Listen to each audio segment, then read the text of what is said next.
जब जब अधर्म अपने चरम पर पहुंचता है, तब तब इस सृष्टि की रक्षा के लिए दिव्य शक्ति अवतार लेती है।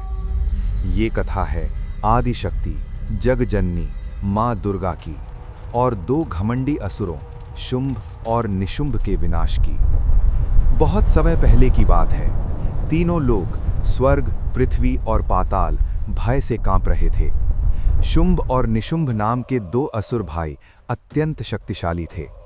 उन्होंने कठिन तपस्या करके ब्रह्मा जी से वरदान प्राप्त किया था कि कोई देवता, दानव या पुरुष उन्हें नहीं मार सकेगा। इस वरदान के घमंड में चूर होकर उन्होंने पूरे स्वर्ग लोक पर आक्रमण कर दिया। देवताओं के राजा इंद्र को हराकर उन्होंने स्वर्ग पर कब्जा कर लिया। सूर्य, चंद्रमा, अग्नि, वायु सभी देवताओं को उनके पदों से हटा दिया गया। देवता भटकने लगे। उनके पास ना शक्ति बची थी, ना ही आशा। निराश होकर सभी देवता हिमालय की ओर गए और वहां उन्होंने आदि शक्ति का स्मरण किया।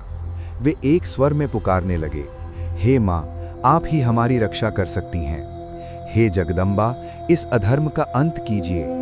देवताओं की करुण पुकार सुनकर उनके शरीर से एक अद्भुत तेज प्रकट हुआ। वो तेज मिलकर एक दिव्य रूप में बदल गया। उस दिव्य प्रकाश से प्रकट हुई माँ दुर्गा। उनका रूप अद्भुत था। 8 भुजाएं, सिंह पर सवार, हर हाथ में दिव्य अस्त्र। उनके चेहरे पर शांति थी, लेकिन आंखों में प्रचंड शक्ति। देवताओं ने उन्हें अपने अपने अस्त्र प्रदान किए। विष्णु जी ने चक्र, शिव जी ने त्रिशूल और इंद्र ने वज्र।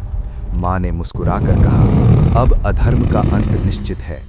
शुंभ निशुंभ के दरबार में उनकी सेना के सेनापति चंड और मुंड को माँ दुर्गा के सौंदर्य के बारे में पता चला।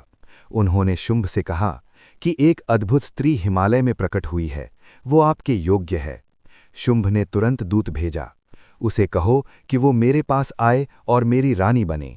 दूत ने माँ दुर्गा के पास जाकर ये संदेश सुनाया। माँ मुस्कुराईं और बोलीं, मैंने प्रण लिया है कि जो मुझे युद्ध में हराएगा वही मेरा पति बनेगा। ये सुनकर शुंभ क्रोधित हो गया। उसने चंड और मुंड को आदेश दिया, उसे पकड़ कर ले आओ। चंड मुंड विशाल सेना लेकर पहुंचे, लेकिन माँ दुर्गा ने अपने क्रोध से काली को उत्पन्न किया। काली का रूप भयानक था। काली त्वचा, खुली जिह्वा, हाथों में खून से सना तलवार।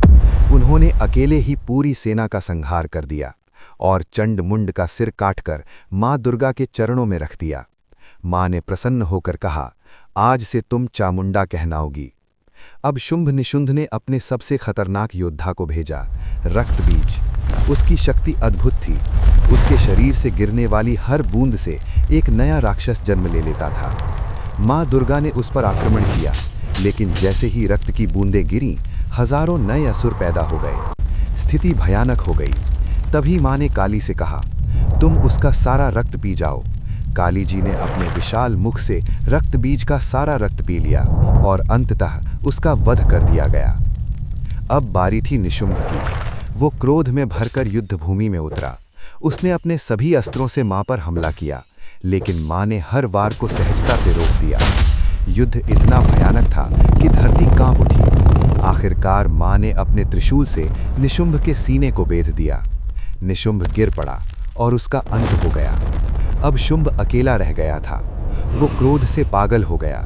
उसने माँ दुर्गा से कहा, तुम अकेली नहीं हो, तुम्हारे साथ इतनी शक्तियां हैं। माँ मुस्कुराईं और बोलीं, ये सब मेरी ही शक्तियां हैं, देखो। और देखते ही देखते सभी देवियां माँ में विलीन हो गईं। अब वहाँ केवल माँ दुर्गा थीं, अकेली लेकिन संपूर्ण शक्ति के साथ। शुंभ और माँ दुर्गा के बीच भयंकर युद्ध शुरू हुआ। आकाश में बिजली चमक रही थी, धरती कांप रही थी। शुंभ ने आकाश में उड़कर हमला किया। माँ भी आकाश में पहुंच गई। दोनों के बीच भयंकर युद्ध हुआ। अंततः माँ ने अपने त्रिशूल से शुंभ को मार दिया। शुंभ जमीन पर गिर पड़ा और उसका अंत हो गया। शुंभ निशुंभ के मरते ही सारी सृष्टि में शांति लौट आई। देवताओं ने अपने स्थान वापस पा लिए। इंद्र ने माँ के चरणों में प्रणाम किया। हे माँ, आपने हमारी रक्षा की। माँ दुर्गा ने कहा, जब जब अधर्म बढ़ेगा मैं अवश्य आऊंगी। ये कथा हमें सिखाती है कि अहंकार का अंत निश्चित है।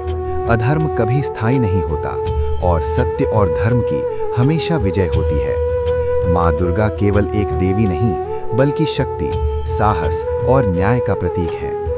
बोलो जगत जननी माँ दुर्गा की जय। ऐसे ही और वीडियो देखने के लिए हमारे चैनल को लाइक और सब्सक्राइब कीजिए। धन्यवाद।